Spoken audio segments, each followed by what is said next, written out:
Hello and welcome to the 104th edition of Downtime Podcast. Alyssa, What's up? how's it going, Alyssa? We are officially in June, and as we go into June, that means we're about a week and a half closer to E3 of this year, and also we're about 18 days until it is officially the season of summer in the United States. Yeah, can't wait. Good vibes all around. It's getting hot where I'm at, but just holding it down, doing my thing. It's cold where you're at, right? Yeah, it's pretty chill over here. I don't mean that in a I kind of do mean that in like a In a punny way. yeah. It's kind of cold here, but I got my blanket on, so it's all good. It's kind of weird wearing like winter clothing in the summer, but that's San Francisco for you. That is San Francisco for you. I saw John Wick. Oh, what'd you think? Oh, well, okay. First of all, No spoilers, obviously. so I love John Wick and I love Keanu Reeves for just being a really hilariously awesome action movie about a man getting avenging his dead dog. So basically, John Wick should have at least 7 more movies and I would still watch it. It's kind of how I feel about Fast and Furious. I kind of hope that John Wick goes in the Fast and Furious direction of just like, fuck it, we're going to give you 10 movies. Because I would love to see 10 movies of John Wick, or at least like 2 more movies. Yeah. All I gotta say with this movie is that it is very clear they have no intentions of stopping the franchise. That's right. The Yes. creators, the director, and Keanu Reeves have said like they'll keep making it as long as people watch it. And I'm like, yo, I'm watching it. I'm buying a ticket, so keep making it. And they're both very passionate about the series, which is awesome because it shows that Keanu, he's really invested in the project as opposed to actors who are just like, okay, it's a good script, I'll be in it. But Keanu's like giving his 100% role into it. I think what I find really enjoyable about Keanu Reeves and just like this whole the lore of the Continental and the John Wick series is, yeah, it gets ridiculous and it's kind of crazy, but it is a showcase of martial arts, and Keanu Reeves has been taking the stunts for martial arts very seriously. In fact, every movie they always post behind the scenes of him learning the new martial arts that is going to be meant for that John Wick movie, and it's pretty awesome. I just think overall it's a very fun action movie, and I am here for action movies for the sake of just being fun action movies. Yeah, it was badass. I know. I don't remember if it was the first one or the second one, but they had one of them was one video was John Wick learning Keanu Reeves learning Eskrima, and the other video was Keanu Reeves shooting practice, and it was pretty awesome. So I don't know what the behind the scenes for this movie will be, but I can't wait. And speaking of Keanu Reeves, I saw a new Netflix rom-com, Always Be My Maybe, as well. That's on my list. I'm waiting to watch it, but I do know about it, and I saw the trailer and he was in it, and I was like, yo, what the heck? Let's totally talk about it like in our non video gaming podcast when you watch it. Sure. It was really adorable. I said this last year about To All the Boys, but there is a revival of just simple, basic rom-coms that's happening, and I'm here for it. I am totally here for all the simple romantic comedies that are out right now. I don't want the early 2000s vibe, though. Like, these rom-coms are a lot better than that, and I love it. Yeah. It's like we're bringing it back. We're bringing back the 90s rom-coms that were like about people just trying to get together in high school or like at, Sleepless in Seattle or whatever. Just, I'm here for it all. Yeah. Okay. Cool. I'll let you know. On my end, I watched Godzilla today, Godzilla King of the Monsters. And it was good. I'm a huge fan of the Godzilla movies. even the campy ones. So this was a nice bridge between both of them because it felt half campy, half serious. Like there were some actors you could tell that were like super serious about the role and super serious about the plot, but then some actors were literally just like joking around. And I was like, oh wow, this is exactly what I wanted. I saw the one that came out in 2015 or 2014, and like it was a totally fine Godzilla movie. Like it's some good action, and it, you know, I honestly want to watch this one as well. Yeah, definitely check it out. If you like that first one, you'll definitely like this one. But personally, I feel like this one's a lot better than that one. But the first one had too much human drama. This one has a lot less of that, but it's a little bit shallow. There's this whole like find my daughter plot on top of this like government agency trying to hunt down all the monsters, not hunt them down, like kill them, but to find them and study them and stuff like that. And that plot point is a lot more interesting to me than the family thing, because I'm just like, yo, I don't care about this family thing. Let me just see some monsters fight each other. This is what I'm watching the movie for. That being said, though, the first movie had the family stuff, but for setup, I think, because someone dies in that first one. So I mean, obviously I haven't seen this latest movie, but I don't know how much is even like relevant to that family anymore.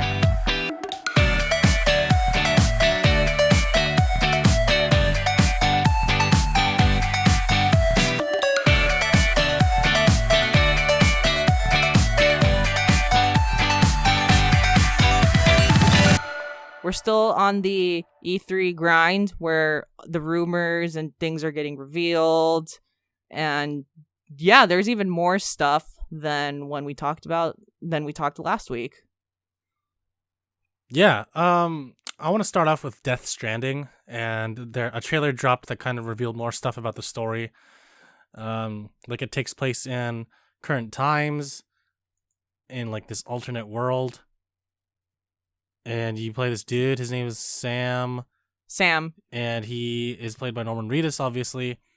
And it's an open world kind of game with some stealth elements. So it's Metal Gear without Metal Gear. And that was a ridiculously long trailer again, by the way. It was 8 minutes. I feel like I played the game already. At first, I thought the only long trailer was going to be the one that we got last year. But this was another long trailer, and there was a point where I just kind of skipped around. I wasn't even interested in watching the whole thing anymore.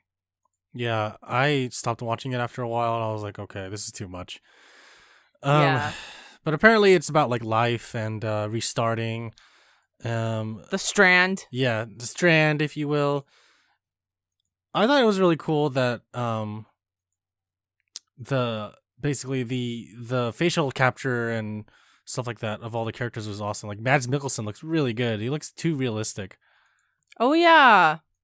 That's really good. And I think in all the shots where they showed a human character, in the end though, like the end of the trailer, oh my gosh. It felt like I was watching like a movie with him or with Mads Mikkelsen. Yeah, I know what you mean. He plays a very good bad guy in everything that he does. He does. So the plot is about you trying to like connect a fractured world. There's like some apocalypse that happened, and now you're trying to rescue this baby and stuff like that. Which is probably a last strand or a strand of something that will bring the world together.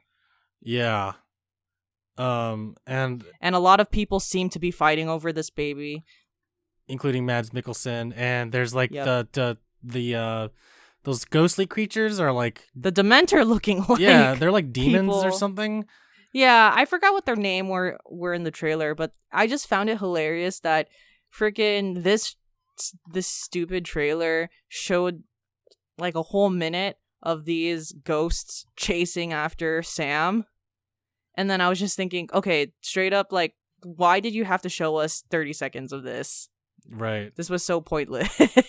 I know. Whoever cut the trailer, I'm just like, okay. It wasn't even showing anything unique. It was basically Sam snaking in the field and being chased after until finally it cuts to Sam punching one of them. Right. To show gameplay. It was just so pointless.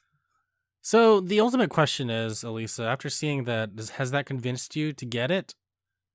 Man, so the funny thing is the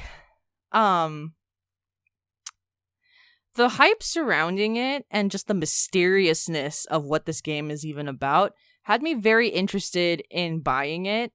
And now after watching this trailer, I don't even know if I want to play it anymore.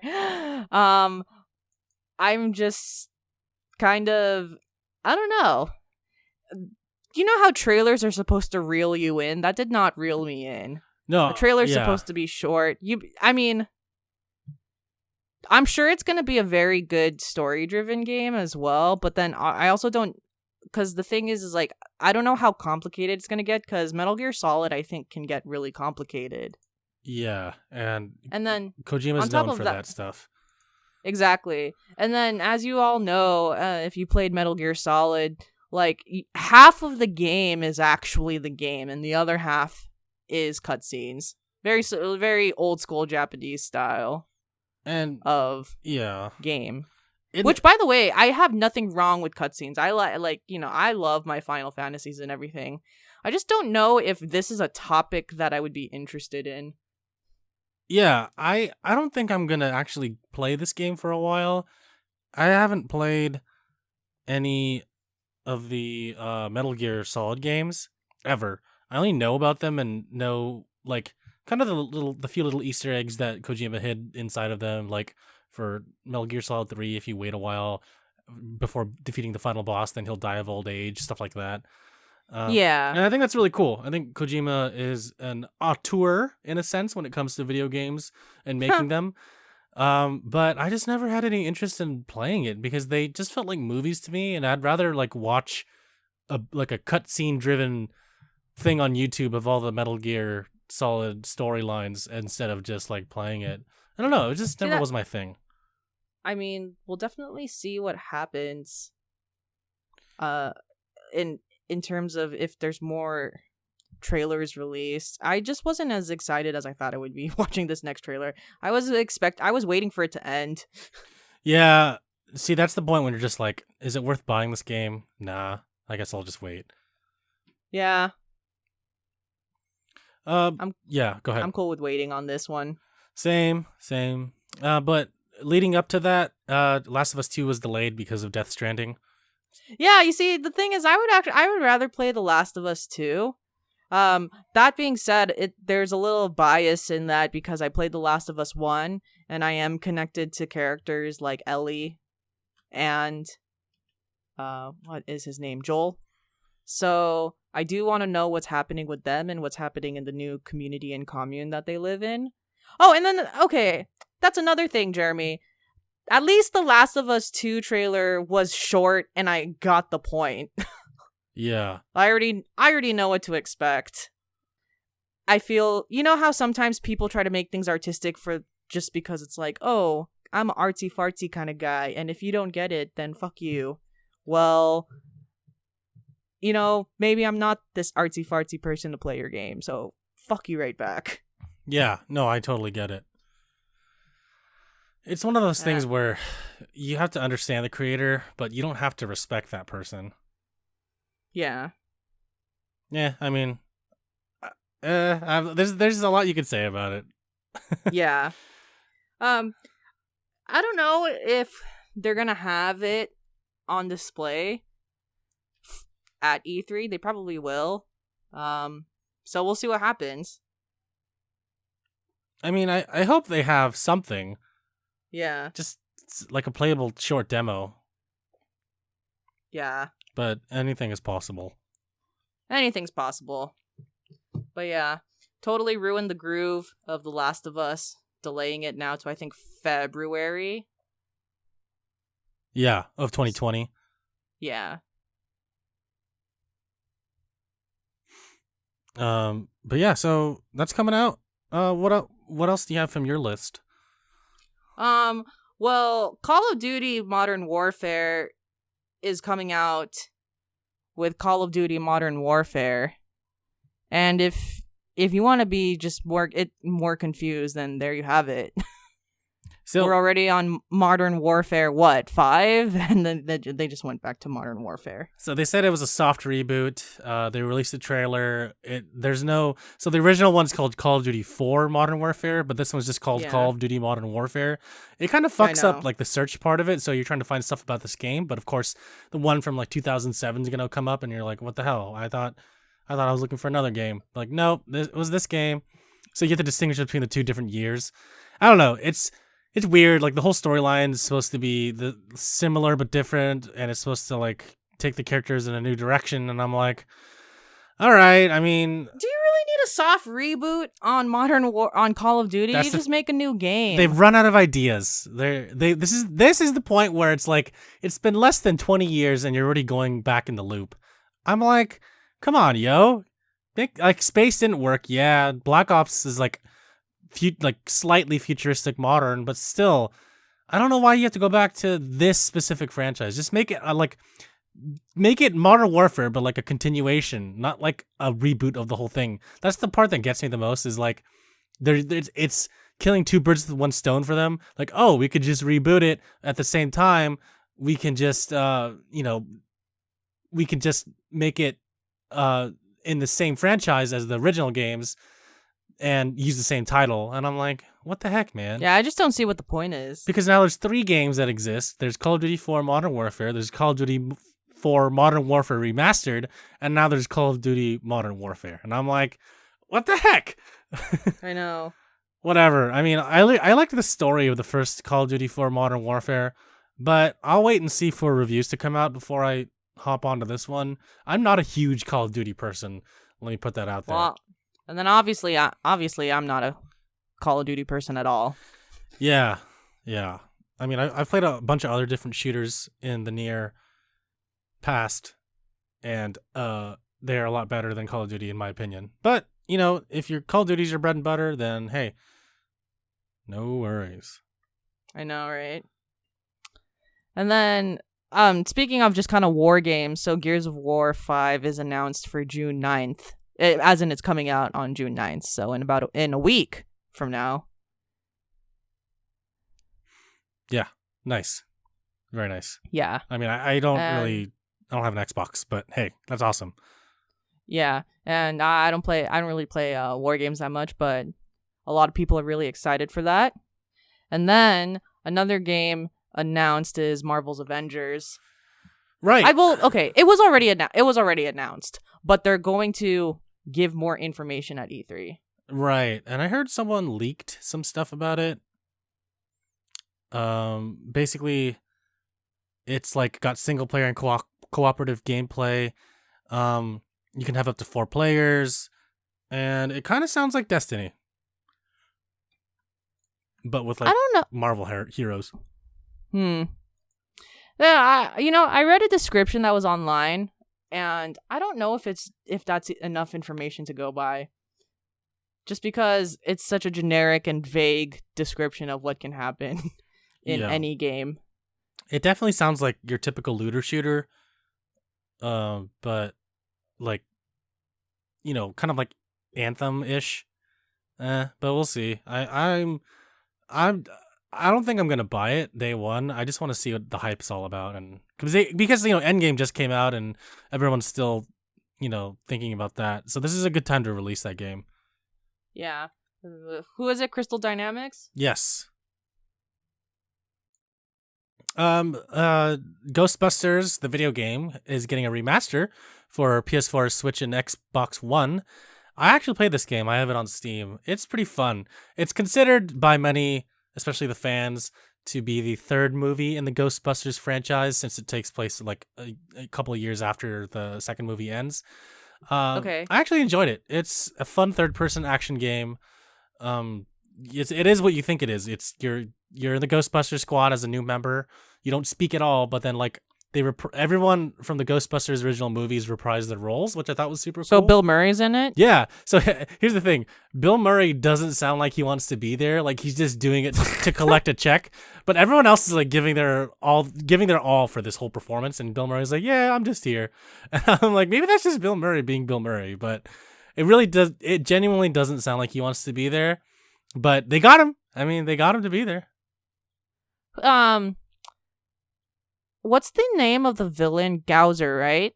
Gowser? I don't. Am I saying that name right? Gowser. Gowser. Which Ghostbusters movie are you referring to? I think I'm referring to the second one where it's a woman. It's like a woman. Was it what's her face? The God. Gozer? Sigourney Weaver's character? I think so. Is that the No, it's not Sigourney Weaver. Slavica Jovan? I'm not sure who that is. Anyways, I was just curious if she was in the Ghostbusters video game. Because I feel like that's a prominent Ghostbusters villain. No, I don't remember. Oh, okay. Yeah, for sure. I don't think so.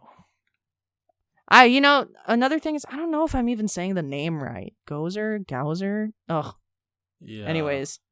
But that was the main villain. That's one of the main villains of Ghostbusters. So I was wondering so they created a completely new villain then in Ghostbusters, the video game. Yeah. That's right. Mm-hmm. Which is cool. It was fun. Like the Marshmallow Man makes a return. Oh, nice. Yeah. Marshmallow Man's always adorable. Oh yeah. So it's a good game. I mean, it's. I'm really glad that they updated it. They didn't show any gameplay in the trailer. It was just like a cinematic trailer. Yeah. But I do hope that they actually have cinematic cutscenes because, Harold Ramis passed away, and unfortunately, but they still have his likeness in the game, which is awesome. And he, they're just not re-recording. They're just remastering everything. So hopefully they'll still do his character justice. Yeah, for sure. Yeah. So for Ubisoft, Ubisoft is also going to make a presence at E3. There's going to be 3 games that they're going to reveal once a day, starting on June 10th, as well as we have a game called Roller Champions, which is a roller derby co-op that they're going to go more in detail at E3. Huh. And I'm actually intrigued because how many roller derby games do we have? 0. Not enough. Not enough. Not enough. Not enough. We need more. Clearly. I know. Apparently we need more. And someone said that it's comparative. It's going to be comparative to Rocket League. Kind of like, not like Rocket League, but just kind of like take a random sport or take a random activity and make it into a co-op. So respect for that. I'm cool. I approve of the roller derby. Sounds like fun.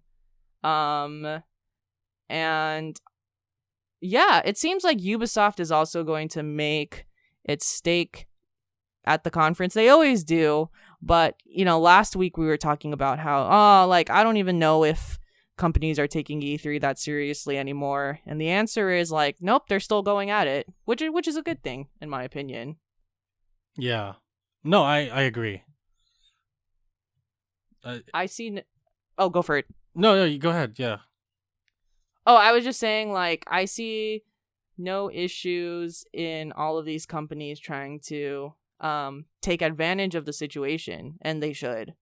So go all out and make a statement for the fans. For the fans. Everyone wants this. For the fans. Still waiting on that Hot Wheels game. Still waiting. There's apparently a live action movie coming out. So we'll see. I don't know what that's going to be like. Seriously? Yeah, live action Hot Wheels movie. People are saying it's going to be like Fast and Furious. I'm like, no, why would we need another one? Just stop. I don't know what this Hot Wheels movie is supposed to be.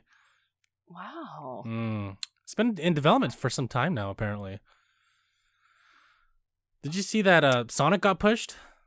Did we talk about this? Did we talk about this? I don't know. I don't know if okay. I feel like we talked. Okay, no, we didn't. Okay. When the Sonic thing happened, I was not on the podcast. It was Jordan. Oh, but we didn't talk about it being pushed, I think. We didn't. So we never went more into that together. Together we haven't. Right. You did with Jordan, just not did with I? me. I don't remember talking about Sonic being pushed with Oh, Jordan. wait. I think I just talked about the movie with him. But, Okay. Because it happened like couple weeks ago, like after I did the podcast with him. But why do I feel like we barely talked about it? Maybe because we didn't. No, just do it. That's true. Let's just say that we didn't. But so they're pushing the movie out until 2021. Yeah. To Which fix Sonic. basically means they're redoing the movie. There's like no doubt about it. Ugh, good. I mean, is that trailer still up? Is the Sonic trailer still up? I don't know. You'd have to check. Because I don't think they're redoing the whole movie.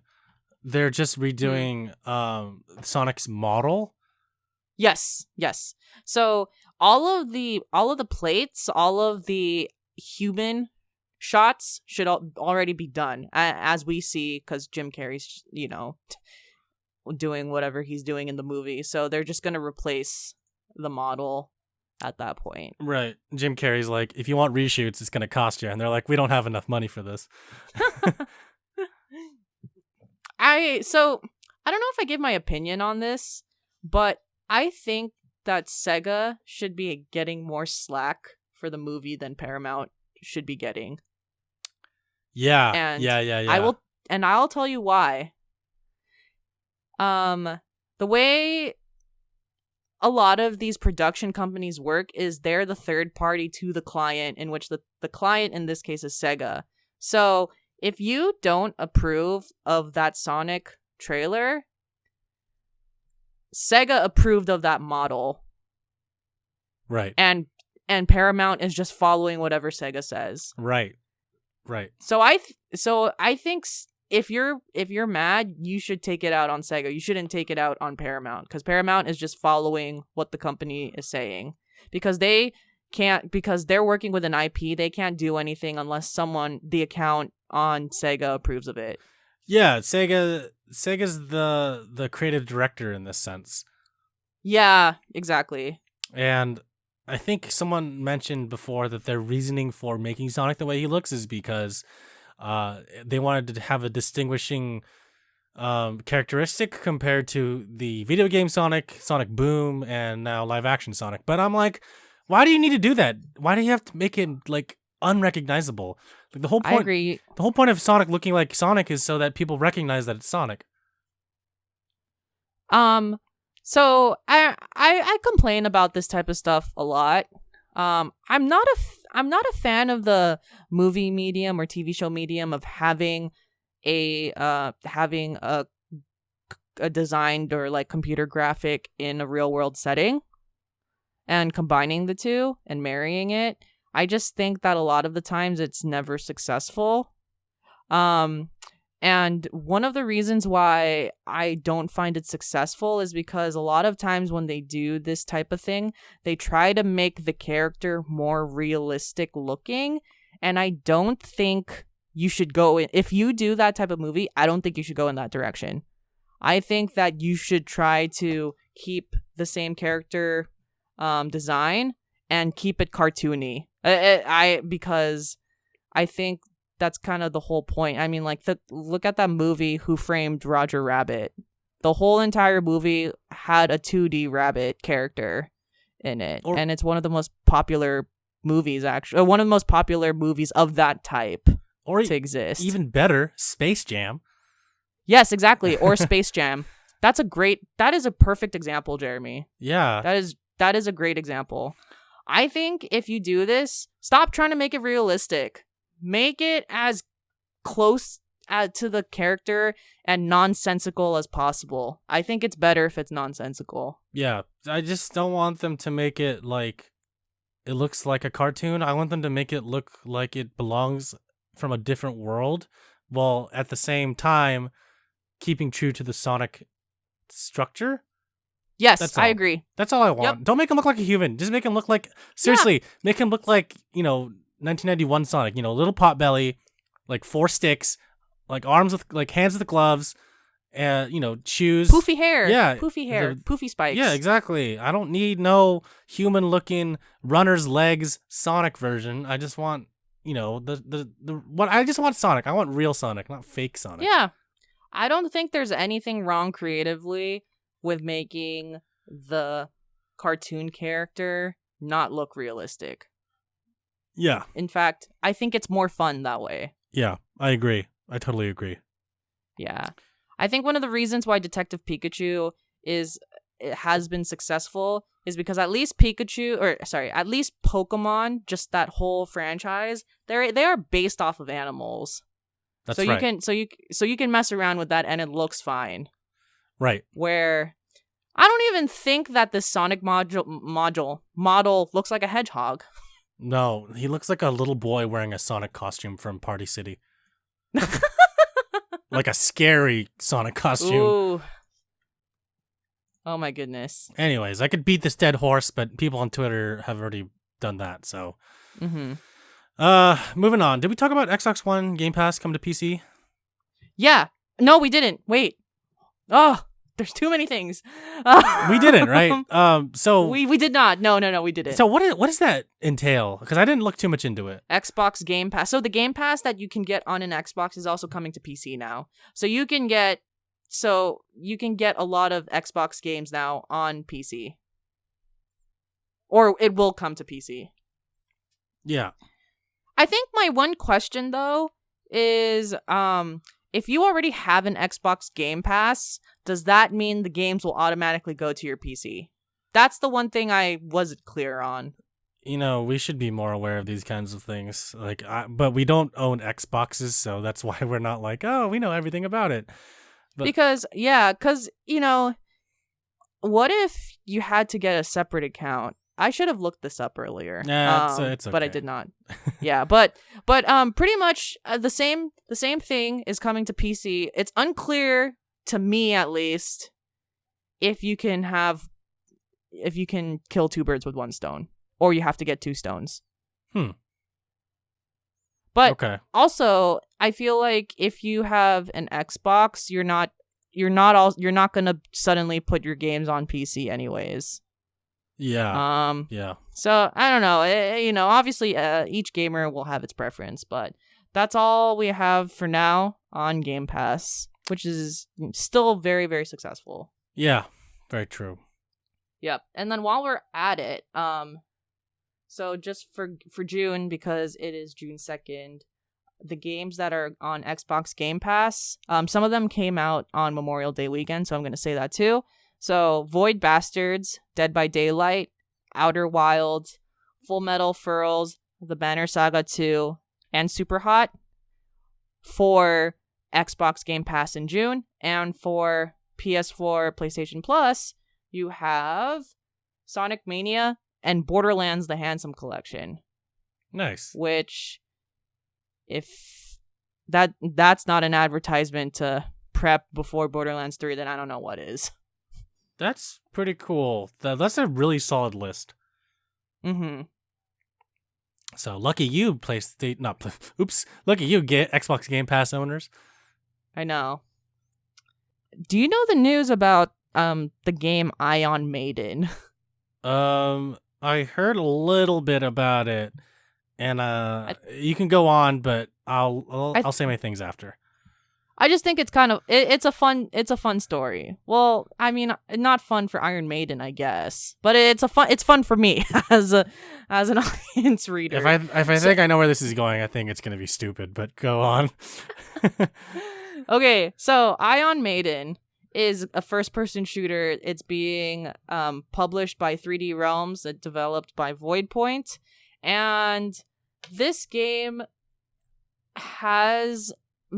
Let's just say that the logo kind of looks like Iron Maiden's logo. And just for the audience, if you don't listen to rock, Iron Maiden is like a heavy metal band, very, very popular heavy metal band. I don't know if they probably still make music today, but they were definitely popular in like the 80s and 90s.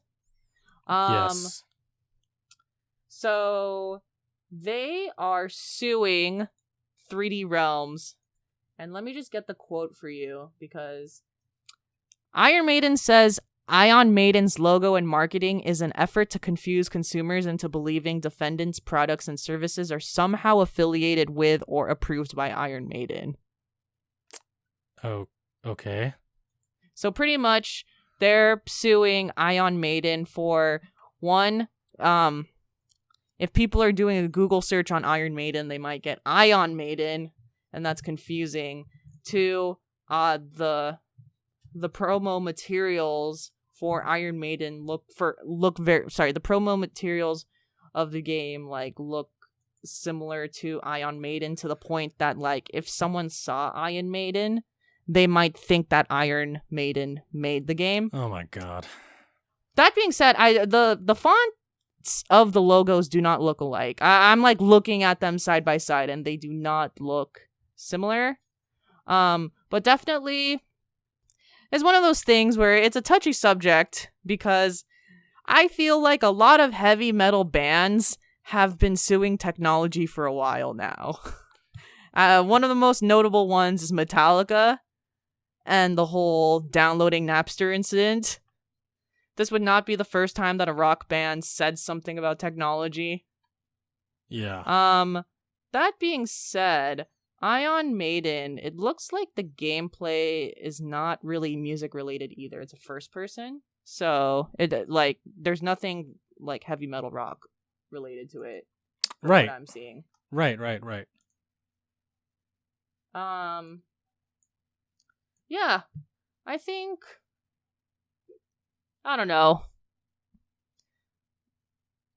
It's not that serious, but that's what I said about a lot of things, and Metallica sued them. So they're literally just taking out 2 letters. Well, removing one of the other letters. One still. letter. Yeah.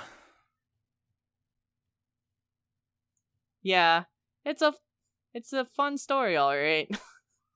Yeah, it frustrates me that you're just off by a couple letters and you're like, oh no, it's a mistake.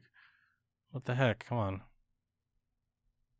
But I think by US rules and by US law, it's how a lot of TV shows, for example, they can reference something but they won't get in trouble with it because it's not the name. So for example, Facebook, if you reference Facebook on a TV show or a movie, if you don't have the licensing or permission to use it, then you'll be like Bookface in the movies. Or Everybody Loves Raymond and Everybody Hates Chris. Yeah, pretty much. So I don't know if you can technically sue on these grounds, because the name is also different, right? And it's just the loophole of the United States law system. So yeah. But is it something that's ongoing, or is it just something like, oh, we're going to sue you, or are they already suing them? It looks like it's ongoing. Oh, okay. It looks like they said they were going to do it before, and then they finally did it. They started it. I see. Yeah. You're gonna hear about this from my lawyer. Which is pretty much what people say, I guess. I don't know. I don't have a lawyer. Yeah, I know. Who knows? Who even knows?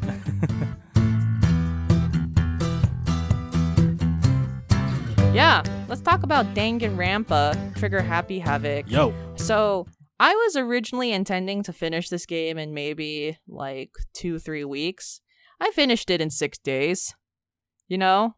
Sometimes games do that to you, where you're playing it initially and you're having a good time. And as you all know, last week I was a little skeptical about, the first trial was kind of too long. Well, let me tell you, every trial after the first trial was amazing. It was so good. Oh, it was so spicy. This is a pretty spicy story. Okay. It went in a direction I wasn't expecting. And also, remember how I told you? Who am I supposed to be friends with in this game if everyone's gonna die? Yeah.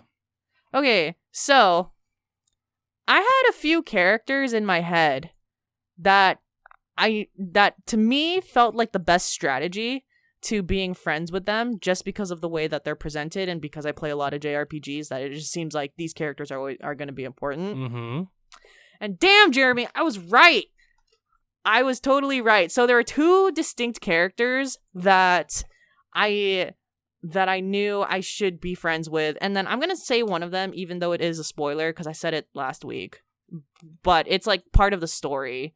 So one of the characters, Kyoko, like, you don't know what her ultimate skill is yet. So it's like, you might as well be friends with her until you find out what her ultimate skill is. I feel like that one is much more straightforward. Like, that one's not really like a spoiler. That one's like a logical thing. Like, you should actually talk to this person. Right. And then there's this other character who I was like, I don't know about this guy, but I'm gonna stick with him and I'm gonna try to be friends with him, because I feel like this is just the way to go with this type of person. And I was totally right. So everyone who I decided to pursue for friendships, or to pursue to boost up my library of skills with them, made it to the end. And I was like, hell yeah, bitch. I got this. I was so proud of myself. Yeah. Nice. Like, yeah, like I was like, damn, I totally got this. God, the trials got significantly harder. I thought the second trial was ridiculous, and then it just gets even crazier and crazier, culminating all leading up to the final and last trial, which is where the whole story goes down. And the story went in a direction I wasn't even expecting to happen. And I was very impressed by what the reveal of the ending was too. I was like, wow, they got me in for a loop here. That's awesome. It sounds a lot like Phoenix Wright. Yes. In that sense. Yes. A lot of comparisons to that. Very cool. Oh man, there's so many things I want to say about the trials and the ending, because it's like ridiculous. Oh, there's this one character who I was shocked that this one made it to the end. And I was just like, damn, I can't believe you survived all of this. Yeah, seriously.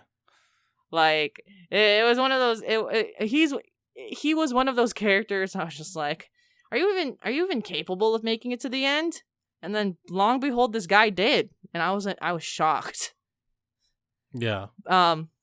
And I will say, I'm satisfied with the people who survived, because it was a good bunch of that the developers chose to survive. Very good, diverse in personality. Okay. Because I was gonna wait on the second one, but I'm so excited about the first one that now I'm going to just play it. Okay. So yeah, no, I mean, you already started the journey, so might as well keep going. Yeah, might as well keep going. I wanted to go to the Danganronpa subreddit to kind of see what's up, and I wanted to post a comment about like, dude, I just finished this game and it was crazy. Oh my god. So the Danganronpa subreddit is like all fan art and not cosplay, but when you're posing as the character online. Like a picture of you? Yeah, you know how like some people like on forums and on Twitter or on Facebook, they'll pretend to be a character and then they're actually interacting with each other as if they are the character.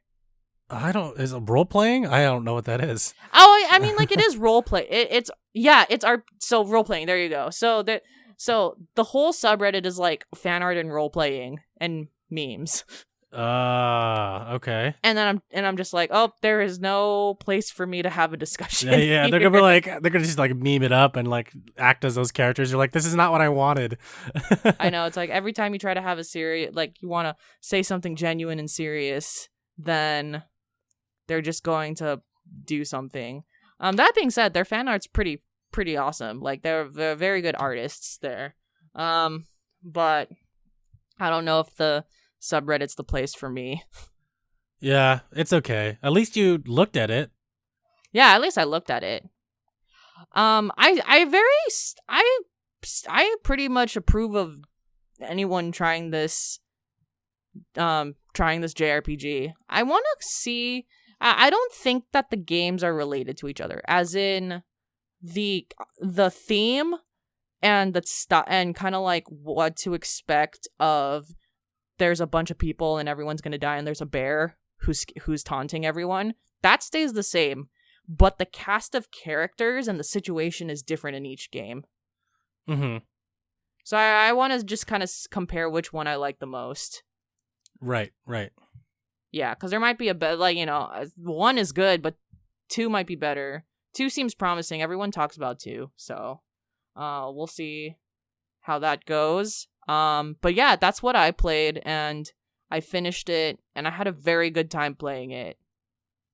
Cool. I'm glad to hear it. I'm glad that there's a game this year that you completed that you really love. Oh yeah.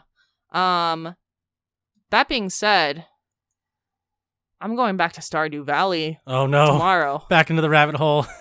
I'm going back into the rabbit hole tomorrow and playing Danganronpa 2, and then I'm gonna finish. I actually started on finishing Spider-Man now because I'm like halfway through. Cool. And I'm just gonna finish it now so I can return it. I think I don't know if I talked about Spider-Man before, but I like it. I like the gameplay. Very smooth. Flying through the city. I like how Peter Parker is kind of like this, like, doesn't have his shit together type of character. Like in his life. It's like he's like a struggling like 25-year-old or whatever. That's great. It's highly relatable. Highly relatable. What I also like about the game is I like the puzzle, because there's this puzzle part of the game where you have to do some kind of like breadboarding and do some electricity or electrician type of wiring. There you go. You have to do some breadboarding and wiring to fix something. And I find that aspect of the game very fun, as I like puzzles, and that type of thing is not my forte, but a strength I have. So that's one of my favorite aspects of Spider-Man as well, is doing the puzzles that have to do with wiring electricity. Oh, that's cool though. Yeah. And yeah, it's a very good game overall. I like it so far. So I'm trying to finish this up. Nice. Yeah. Finish it up before Spider-Man comes out. Yeah, no, that's pretty much how I feel about Sekiro. I want to start it tomorrow. I start it back up because nice. Yeah, I've been taking a break from it, but I'm like, okay, maybe it's time I just start back on the wagon again. Yeah. And that's all I have to talk about. Cool. I'm gonna go into Cube Corner because it relates to something that I'm playing.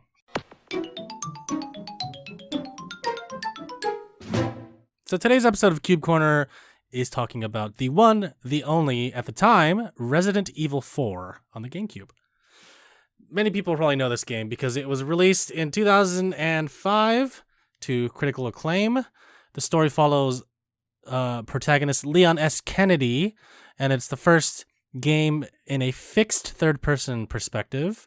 So it's over the shoulder, and this game kind of spearheaded the over-the-shoulder concept when it came to action games, because now you see it in games like Gears of War. So, you're Leon S. Kennedy. You were once a police officer in Raccoon City, but now you're working for the U.S. government, and your special mission is to rescue the president's daughter from this island in Spain. And a bunch of hijinks ensue, and you eventually find Ashley, and you have to escape the island, and you encounter characters such as Albert Wesker, of course, and Ada Wong, and it's badass. It's a great game. And didn't this game come out on Switch recently, like last month? Yeah, so the reason why a lot of people know about this game is arguably it's probably one of Capcom's best titles. It's been ported to everything, literally everything, from Windows on Steam to the Wii to the PS3, Xbox 360, PlayStation 4, Xbox One, Nintendo Switch, and even iOS and Android. That's right, you could play it on your phone. Wow, that's pretty impressive. At one point. It seems like the Resident Evils that people talk about are they talk about 2, which also had a reboot. They talk about 4, and then they talk about 7. Right. So Resident Evil 4 kind of kickstarted the over-the-shoulder gameplay mechanic for subsequent Resident Evils after this. RE5 had it, Resident Evil 6 had it, and then after that, they went, and for 7 they went to a first-person perspective. So it's like it comes in threes. It seems like where they kind of experiment with a certain gameplay style, and then they kind of move on from there and try something new. Because I would argue that Resident Evil 4, 5, and 6 are more action-oriented than horror-oriented, and Resident Evil 7 went... Seems like it. Yeah, and Resident Evil 7 went back to the horror aspect. So, yeah, this game is near and dear to my heart. I played it on the GameCube and my cousin's GameCube way back in the day. I realized you could get a Tommy gun with unlimited ammo, and I was like, yo, cuz, how do I get this? And he's like, well, maybe if you sold everything in your inventory, you could get it. So that's what I did. Like, I saved one of his old save files into a new save file, and I basically got the Tommy gun, and I was like, okay. Then the game was just significantly easier because everything dies, and just, if you just keep spraying the gun in their direction. When you say you sold everything, you sold everything? Like every single gun in the inventory. I basically everything but the health items. Okay. So like the green herbs, the red herbs, and anything that's combined. Sold all that and got the Tommy gun. And I was like, cool. I have the Tommy gun now, and I'm just gonna win the game because it's so easy. Hey. So yeah, it's a nice little unlock that you get after beating the whole game. You have the option to get another gun. It was a pretty long game from what I remember playing it the first time. I'm replaying it now, which is awesome. It's a little bit easier because I've played this so many times that I kind of remember everything and how everything goes and kind of the little tricks you could do to get the game. So a lot of people don't know that this game is actually supposed to be more of a paranormal setting, to be more in a paranormal setting, such as like living dolls, like animated suits of armor, and ghosts, especially this ghost with like a large hook, and so people started calling him like the Hook Man or something. So that was revealed in E3 2003, and then since then they kind of changed it to be more in line with the Resident Evil formula, where it's like zombies were created from this virus instead of going to like a castle and seeing ghosts and stuff. Because that, okay, got it. Yeah, because ghosts and specters and the paranormal aren't really Resident Evil. It's more surrounding like the Umbrella Corporation and their shady dealings and the viruses that they create that people are trying to, not get out into the wild, but of course they did. And so yeah, it's a great game. It's really cool that this game kind of led and kind of put Resident Evil into the spotlight and made it into more. This was the game that put it in spotlight? I'd say, the first few games they did, but this one was like the most popular. Like it sold the most copies. I didn't know that. Well, I mean, like you don't see all the other games being ported to everything. This is the one game that was like ported to literally everything. I see. Everyone knows about it. Everyone talks about it. And although they said that it was only going to be in the GameCube, there's a little sticker on the top left corner that says only for GameCube. That's not right anymore because the game, it was too popular at the time and the years after that to not be on everything else. And Capcom was like, well, Nintendo, sorry, we have to port this to everything because we want to make money off of it. And I would have the special copy. Exactly. I would argue you're the chosen one. No, well, I mean, like every copy says only for GameCube on the GameCube. Okay. Yeah, I would argue that this is Capcom's most profitable title and probably the one that like you mentioned before, one of the Resident Evils that everyone talks about. So yeah, I mean, Resident Evil 4, great game. If you haven't played it yet, you don't have to play on the GameCube. I mean, I swear, like on PC, it's a lot easier because you can aim with the mouse instead of aiming with the joysticks. So yeah, because it's kind of hard to aim because you can't move and shoot. You can only stop and shoot, which is kind of lucky because these enemies are kind of slow. But there's some segments where I'm like, I can't move and shoot. Like this is difficult. But you have to understand the mechanics, learn how to play it well, and once you master them, you can continue playing the game and be good at it. So again, recommend this to anyone who loves Resident Evil and loves the franchise. Yeah, check it out. Go get it. Very cool. Yeah, this has been this edition of Cube Core.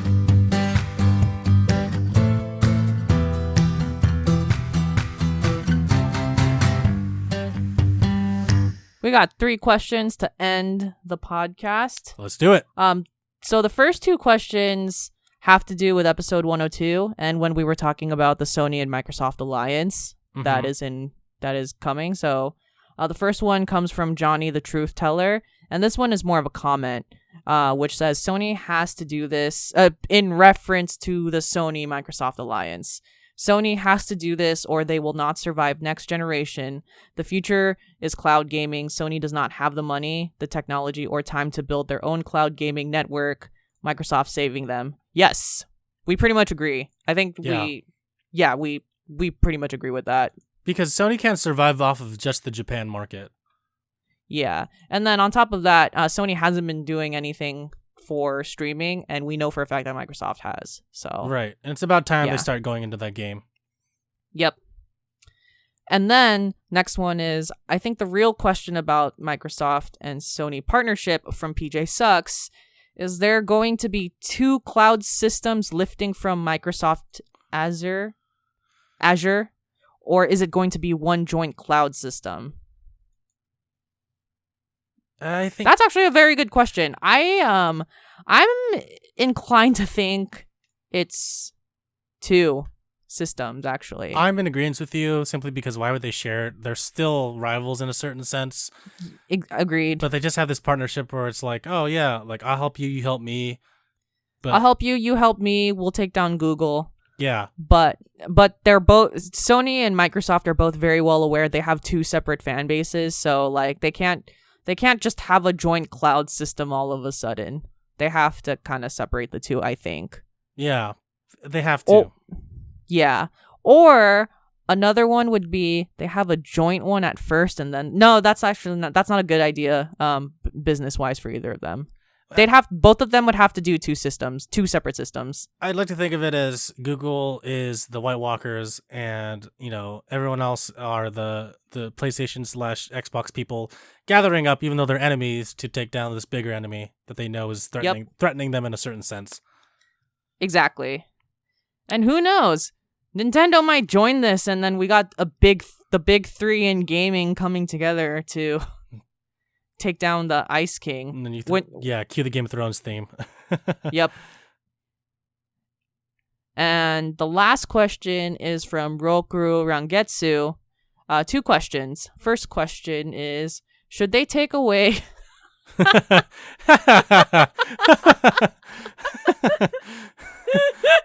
love it. Should they take away Randy Pitchford's Twitter?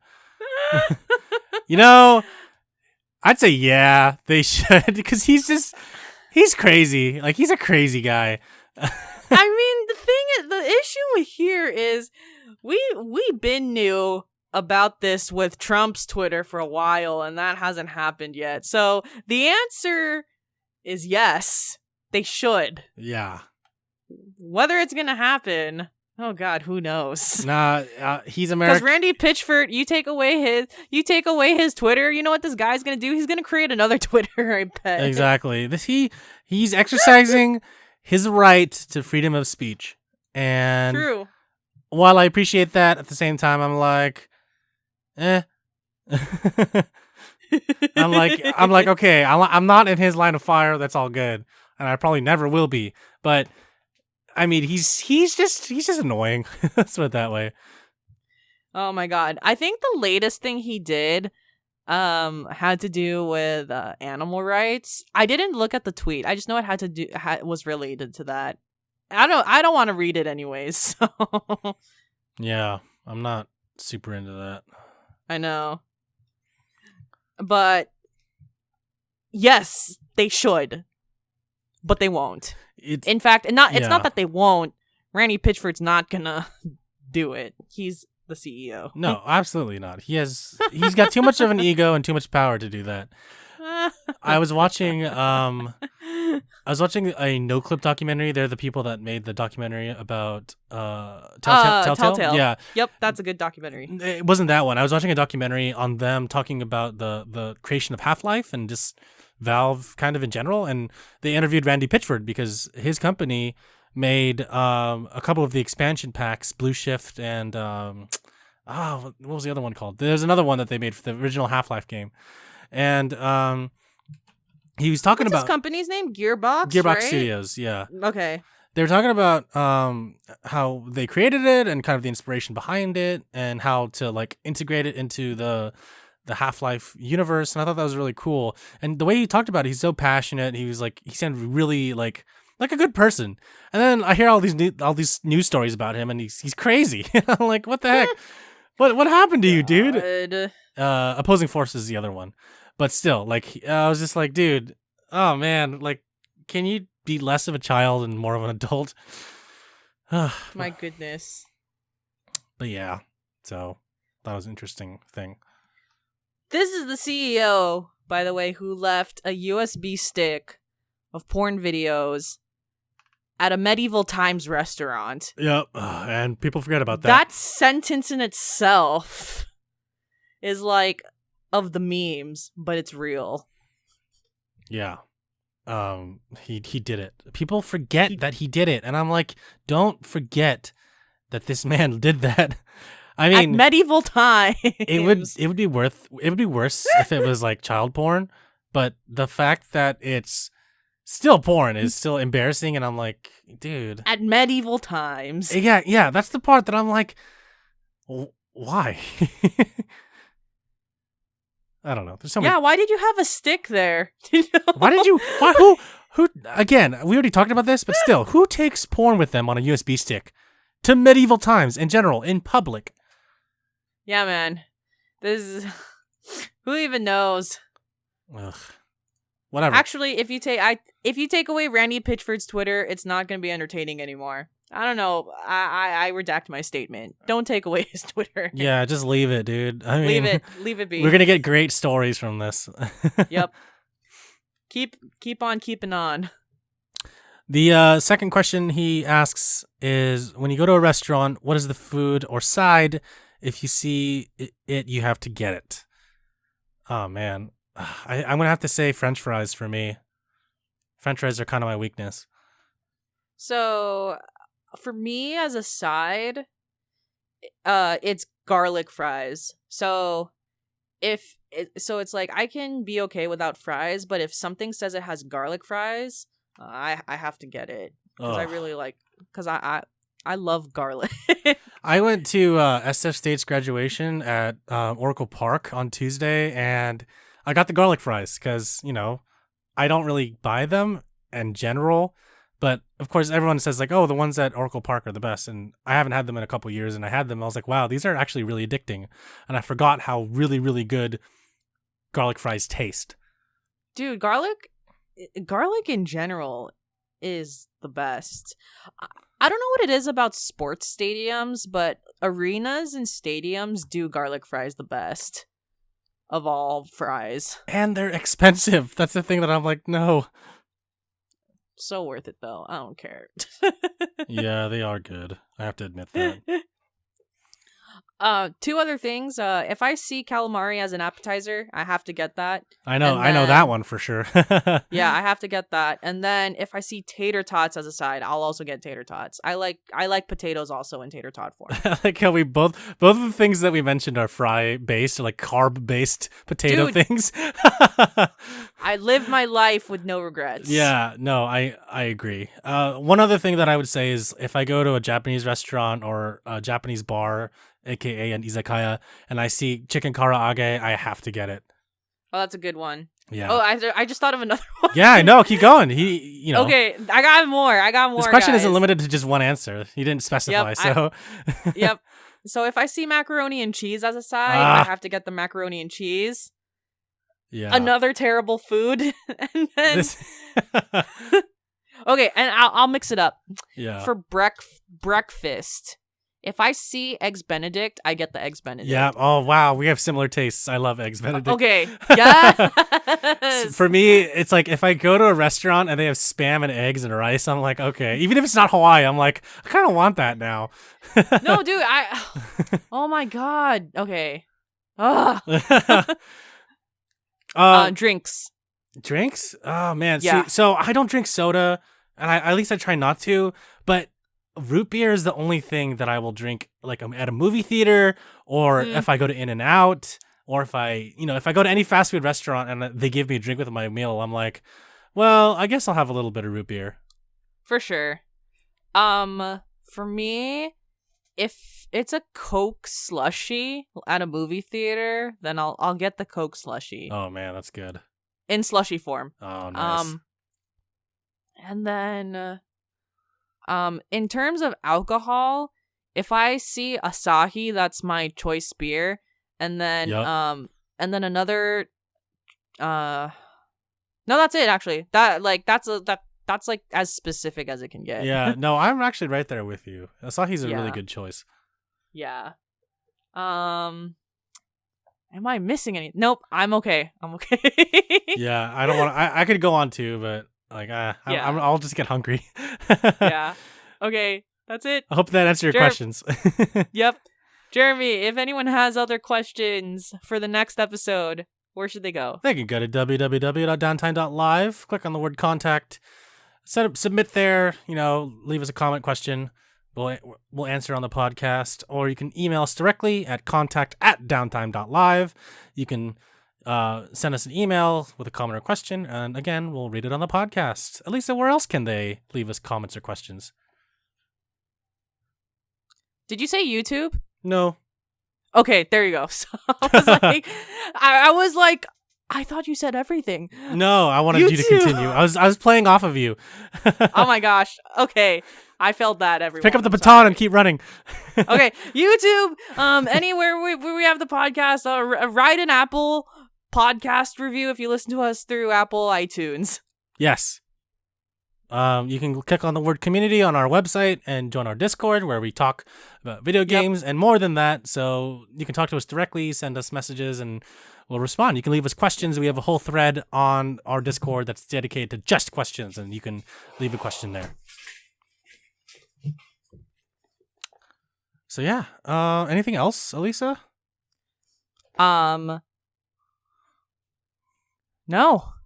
I think that's it. Cool. I was like, we said everything, right? Yeah, we did. So thanks, Johnny PJ and Rokoru, for your questions again. Yes, thank you. Take us to the finish line, please. Whew. All right.